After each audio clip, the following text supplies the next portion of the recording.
આમ આદમી પાર્ટીના નેતા સંજય સિંહ તેઓ આજે સુરત પહોંચ્યા છે. સુરતથી એ દાદરા નગર હવેલી જવાના છે અને સંજય સિંહનું શું આજનું પ્લાનિંગ છે એમને આપણે વાત કરીએ. संजय जी, आज किस लिए सूरत पहुंचे और फिर क्या क्या आपके प्लानिंग है? देखिए, आज अपने साथियों के साथ हम लोग जा रहे हैं सांसद जी के आवास पे दादरा नगर हवेली, और वहाँ पे जो घटना हुई है, मैं समझता हूँ गुजरात की जनता और पूरे देश की जनता ये सच जानना चाहती है कि किस कारण से देश के सर्वोच्च सदन के एक सदस्य को, जो इतना लोकप्रिय नेता रहा हो, उसको अपनी जान देनी पड़े। उत्पीड़न की पराकाष्ठा, प्रताड़ना की पराकाष्ठा बीजेपी नेताओं के द्वारा उनके ऊपर थोपी गई और उनको प्रताड़ित किया गया, जिसके कारण से ये फैसला उनको लेना पड़ा। तो इसकी एक उच्च स्तरीय जांच होनी चाहिए और पार्लियामेंट का सेशन 8 तारीख से शुरू हो रहा है, वहाँ भी इस मुद्दे को हम लोग पूरे जोर शोर के साथ उठाएंगे। आज दिल्ली के मुख्यमंत्री अरविंद केजरीवाल जी की ओर से और अपनी पार्टी की ओर से गुजरात के साथियों के साथ मैं वहाँ जा रहा हूँ उनके परिवार से मिलने के लिए और अपनी संवेदनाएं व्यक्त करने। सर, जिस तरह से महाराष्ट्र पुलिस जांच कर ही रही है इस मामले की, तो क्या आपकी तरफ से कोई सीबीआई मांग की जांच की कोई है? देखिए, महाराष्ट्र पुलिस जांच कर रही है और मुझे लगता है कि अगर इसमें जांच को किसी भी तरीके से प्रभावित करने की कोशिश केंद्र सरकार के द्वारा या बीजेपी के द्वारा की जाती है, तो उसका सबसे अच्छा तरीका ये होगा कि कोर्ट की मॉनिटरिंग में इंक्वायरी हो। कोई भी जांच जो हो वो सुप्रीम कोर्ट या हाई कोर्ट के जज की मॉनिटरिंग में हो, उससे दूध का दूध पानी का पानी हो जाएगा। सर, ये पूरे मामले में मोहन डेलकर एक सांसद को इस तरह से इस लेवल पर जाना, खुदकुशी करना, क्या कि सुसाइड नोट की जो चर्चा आ रही है मोहन डेलकर जी की, उससे ये बहुत साफ है कि उन्होंने एक जो उनका जिस प्रकार से उत्पीड़न किया गया, जिस प्रकार से उनको परेशान किया गया एक के बाद बार, उसके कारण मजबूरी में उन्होंने ये फैसला लिया। अब पूरा सच तो जब इन्वेस्टिगेशन पूरी हो जाएगी उस वक्त आएगा, लेकिन अभी तक की जो खबरें सामने आई हैं उसमें तो यही सामने आया कि बीजेपी के नेताओं ने उनका इस प्रकार से उनको प्रताड़ित किया कि उनको ये निर्णय लेना पड़ा। सीबीआई जांच पे भरोसा नहीं है? नहीं, मुझे लगता है कि अभी तुरंत उनके परिवार से मिले बगैर या उनकी परिवार की भावना जाने बगैर मैं अपनी ओर से कोई मांग करूं वो ठीक नहीं होगा।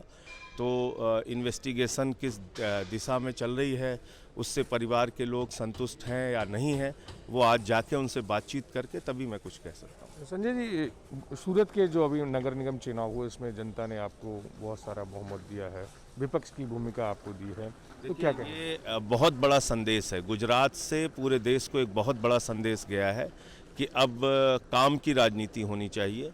जो मुद्दों की बात करेगा, जो जनता की ज़िंदगी से जुड़ी बुनियादी सुविधाओं की बात करेगा, उसको जनता मौका देगी। और सूरत की जनता ने अगर आम आदमी पार्टी को विपक्ष में बैठने की भूमिका दी है, तो मैं समझता हूँ उसको बहुत ही अच्छे ढंग से निर्वहन हमारे साथी यहाँ पे करेंगे। निश्चित रूप से गुजरात की जनता अरविंद केजरीवाल जी के नेतृत्व और गुजरात के साथियों, पार्टी के पदाधिकारियों और कार्यकर्ताओं की मेहनत की बदौलत ये परिणाम हम लोगों को देखने को मिला है। और ये बहुत ही उत्साहजनक परिणाम इस दृष्टि से भी है कि अब कांग्रेस से लोगों का भरोसा पूरी तरीके से ख़त्म हो गया है। भारतीय जनता पार्टी से कोई पार्टी अगर लड़ सकती है गुजरात और देश के अंदर, उनकी नीतियों के खिलाफ कोई मजबूत विकल्प देश के सामने है तो वो आम आदमी पार्टी का है। सर, नाम बदलने की राजनीति भी शुरू हुई गुजरात में, मतलब जिस तरह से एयरपोर्ट का नाम बदला गया, सूरत में भी एक गार्डन की जो कहानी थी वो भी कल सामने आई कि आपके पार्षद ने जाके नाम बदल दिया, तो क्या कहें? देखिए, मुझे लगता है कि जिस तरह से पिछले दिनों सरदार वल्लभ भाई पटेल जी के नाम पर जो स्टेडियम था, लौह पुरुष हिंदुस्तान के वो कहे जाते हैं, उनके नाम के स्टेडियम को अगर प्रधानमंत्री जी अपने नाम पर कर ले रहे हैं तो ये तो मैं समझता हूँ उनका अपमान भी है। और कल तक जब आप उनकी एक विशाल मूर्ति लगाकर और उसका श्रेय लेने की आप कोशिश कर रहे थे, तो ये आपका दूसरा चरित्र दिख रहा है कि आप ऐसे महान नेता के नाम पर बने स्टेडियम को भी आप उसका नाम परिवर्तित कर दे रहे हैं। दूसरी बात, हिंदुस्तान की संपत्तियों को बेचने का जो एक सिलसिला चल पड़ा है, ये बहुत खतरनाक है। पीएसयूज़ को बेचना, रेल को बेचना, सेल को बेचना, कोल को बेचना, बैंक को बेचना, बीपीसीएल को बेचना, एलआईसी को बेचना, सड़क, बिजली, पानी और एफसीआई के गोदामों को बेचना। मैं समझता हूं कि ये 130 करोड़ हिंदुस्तानियों की संपत्तियां हैं जो बड़े परिश्रम के साथ बनाई गई हैं। इसको बेचना ये भारत माता के बेटों को बेरोजगार करने की कार्रवाई है। लाखों लोग इससे बेरोजगार होंगे और देश में एक ही क्षेत्र था जिसमें लॉकडाउन के दौरान जीडीपी ग्रो की है, वो है कृषि का क्षेत्र।